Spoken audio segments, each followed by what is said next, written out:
নমস্কার, আমার নাম আর্য দাস। কবি সুকুমার রায় লেখা কবিতা মিথ্যে কথা।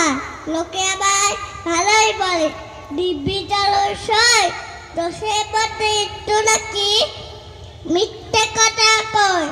তাসলাতে যাওয়ার পথে তে ছুটেছে যখন মায়ের কাছে বাবার কাছে করছি বকম বকম। হঠাৎ দেখি মাঠে বন্ধ জনসুখ গাছে এক এক রকম সঙ্গী ফটে এক এক রকম নাচে। আমার এখন নৃত্যনাট্য যেই বলেছি আমি মা বকে দেয় বদ্ধ তোমার বেড়েছে ফাজলামি।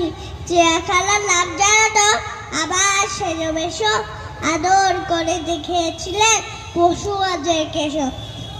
কদিন পরে চুল কষানো দিয়াল জুড়ে কি ঠিক অবিকল সেই রকমই মূর্তি যেন দেখি।